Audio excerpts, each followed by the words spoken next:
삼두인 침구 요교를 제대로 공부하면 나와 내 가족의 건강 도우미가 가능합니다. 그리고 삼침의학의 명의가 될 수 있습니다. 그래서 마련한 삼두인 침구 요교를 의과학적으로 공부하는 시간, 삼침 아카데미. 제9장 담음문은 좀 길다고 말씀드렸죠. 10개의 증후가 소개되고 있습니다. 그 중에 이번 시간은 8번째 증, 적담 함께 토론해 봅니다. 적담, 견증, 장위간에 다면이 축적된 증, 요법, 단전을 영하고 중환 삼리, 태백을 보하고 대돈함곡을 사하라. 무슨 증일까요? 견증에 장위간에 담연이 축적된 병이 적담이라고 했어요. 국립국어원 표준국어대사전에 따르면 담연이란 가래가 섞인 침, 즉 가래침을 말한다 했습니다. 그리고 동양의학 대사전에서는 담연 1. 가래, 침, 담 또는 거품이 섞인 느침, 느침이란 길게 질질 흐르는 끈적끈적한 침, 그것을 느침이라고 합니다. 담음과 같은 뜻으로 쓰이기도 한다. 두 번째, 어린이가 느침을 흘리는 증을 담연이라 한다. 또 표준 한의학 용어집에 따르면 담연 1. 가래침이나 담 또는 거품이 섞인 침, 길게 질질 흐르는 끈적끈적한 침을 이른다. 2. 어린이가 침을 흘리는 증, 풍열이 비배에 몰리거나 비가 허해 진액이 온몸에 퍼지지 못하여 생긴다. 여기 느침, 끈적끈적한 침, 질질 흘리는 침이라 했는데 다른 표현으로 말하면 콧질질이도 이것도 느침 중에 하나. 아니 옛날엔 왜 그랬는지 몰라. 제 나이 또래 되는 분들 또 그 이상 되시는 분들은 옛날에 국민학교 입학할 때 가슴에 아니 손수건을 달아줬어요.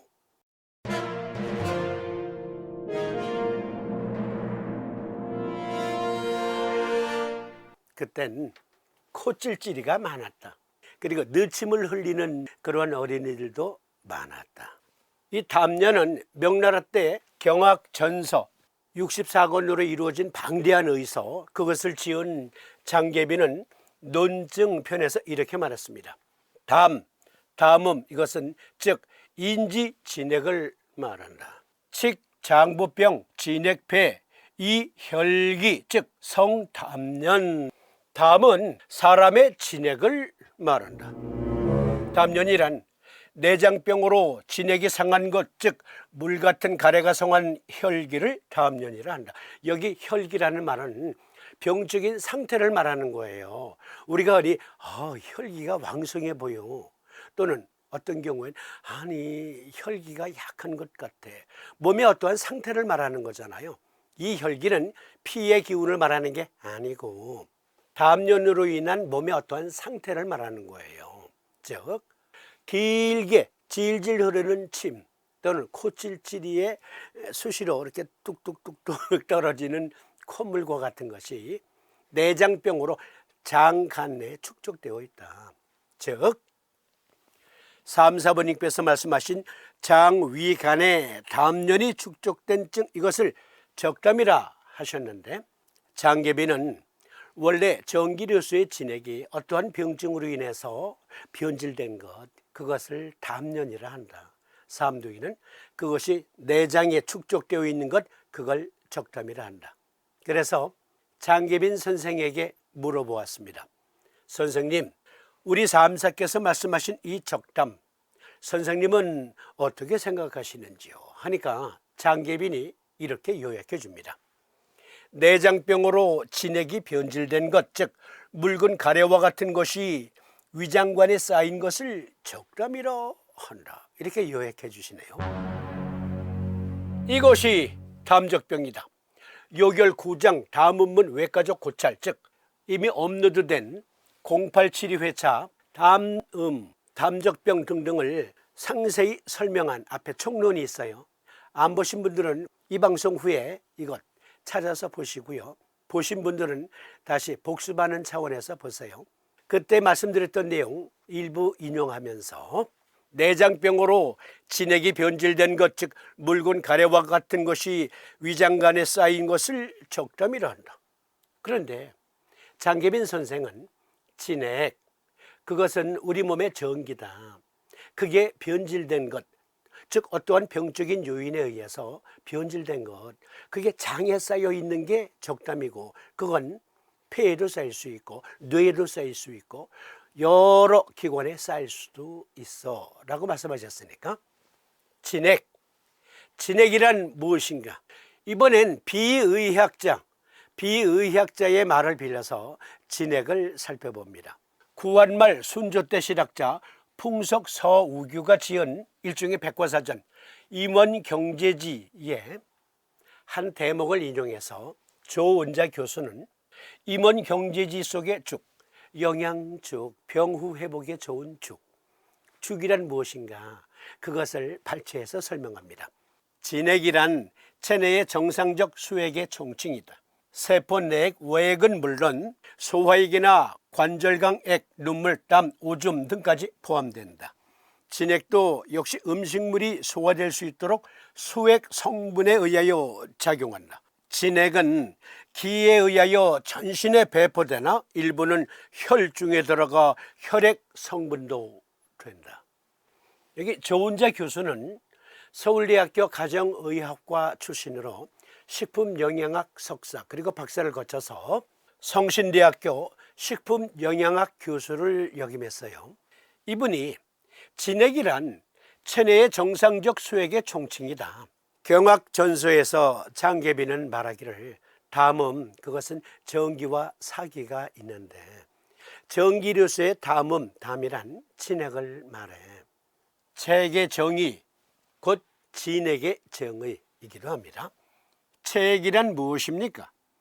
체액은 말 그대로 신체의 액체입니다.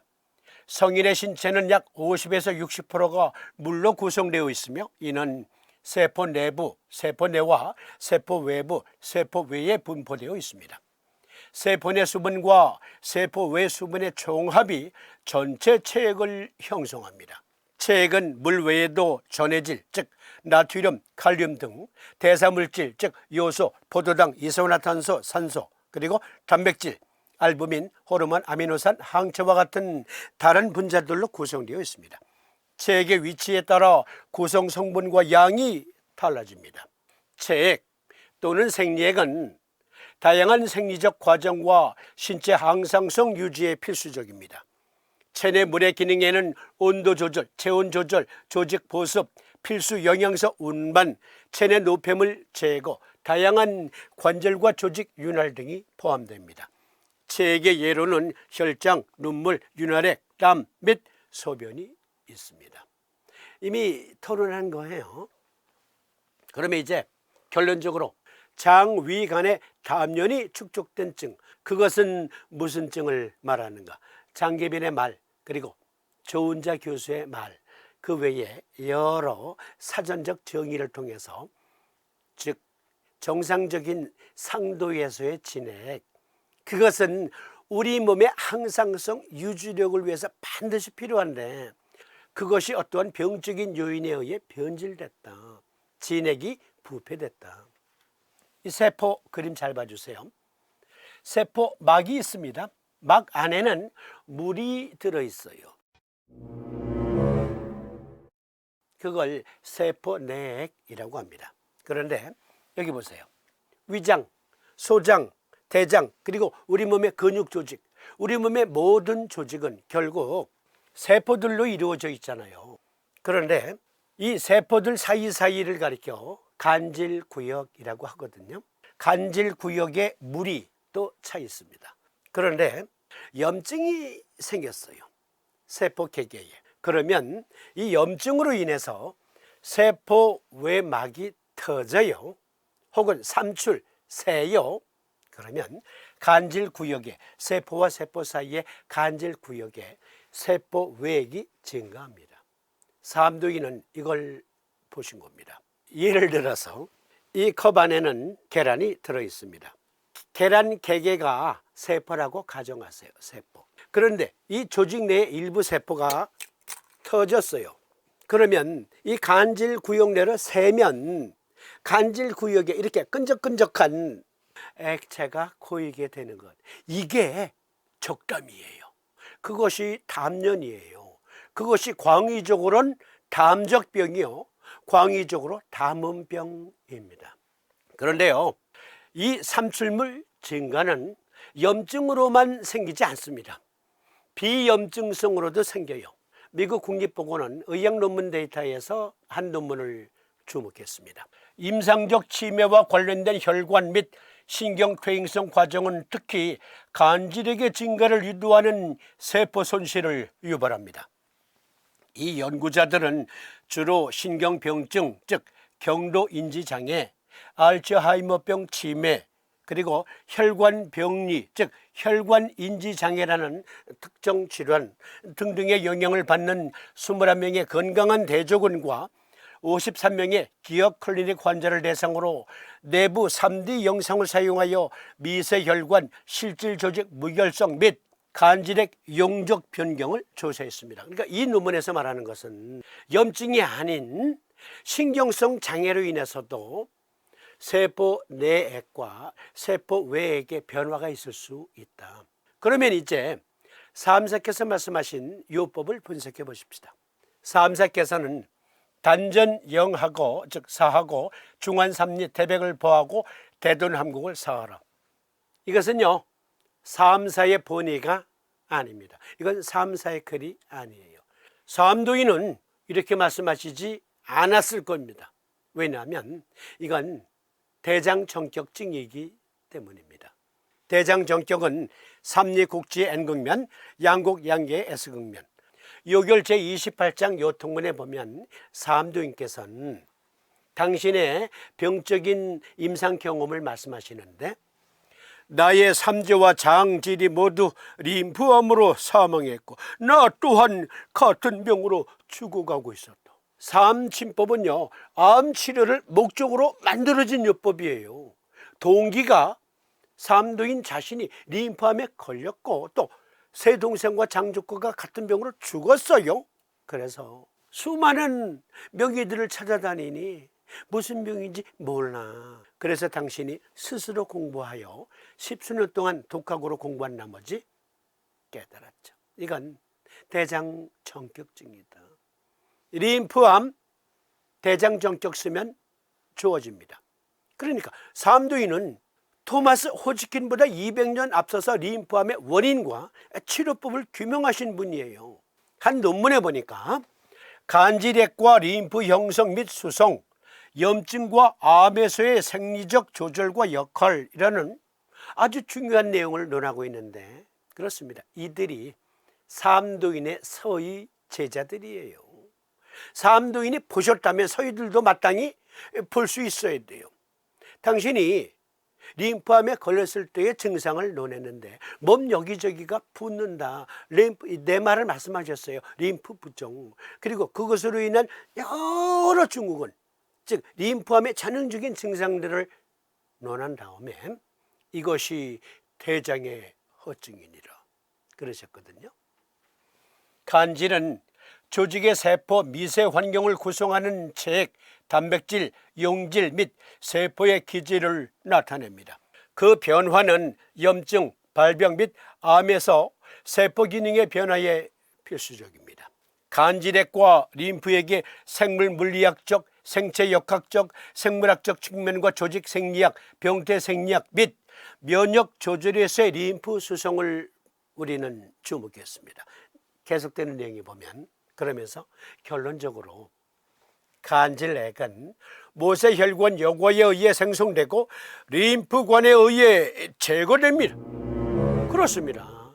거금 450여 년 전에 사암도인께서 요결 요통문에 내가 어렸을 때 이런 병 앓고 있었어, 그리고 세 동생들과 장조카가 같은 병으로 죽었는데 그들의 전형적인 증상들은 이러저러 했느니 라고 요결에 말씀하셨어요. 그러면서 수양명저 대장금경에 정격, 대장정격을 놓으면 림프 흡수력이 증폭된다. 그래서 림프 관로를 깨끗하게 청소함으로 후레쉬한 면역세포들은 계속 림프절로 보충이 되고 탁한 액체로서의 다면 등등은 림프가 회수해 간다.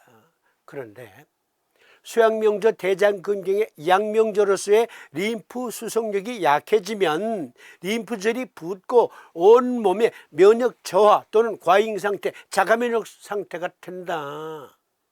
대장 정격을 쓰면 림프 수송, 림파틱 시스템의 정상 흐름과 면역력이 회복된다. 그걸 거금 450여 년 전에 위대하신 스승 삼사부님. 간질액은 모세 혈관 여과에 의해 생성되고 림프관에 의해 제거됩니다. 고로 삼두인 친구 요결 적담편에 나온 이 정체불명의 요법, 이것은 삼사 본의가 아니니까 지워버리고 대장 정격 쓰는 겁니다. 삼리곡지 N극면, 양곡 양경의 S극면, 대장 정격. 염증으로 인해서 또는 과잉신경으로 인해서 장, 위, 위장 간에 간질액이 증가됐다. 단지 물만 회수해 가는 게 아니에요. 면역력이 회복됩니다. 면역력이 증폭됩니다. 적담, 위장관에 다면이 축적된 병이니 요법 삼리곡지를 포하고 양곡 양기를 사하라, 즉 대장정격을 쓸지어다. 원래는 이렇게 기록되어 있던 것이 그만 그 부분이 찢겨졌어요. 그래서 후인들이 이렇게 정체불명의 내용을 삽입한 것. 네, 그러면 다음 시간에는 9번째 증 풍담 함께 토론해 봅니다. 이것은 이어지는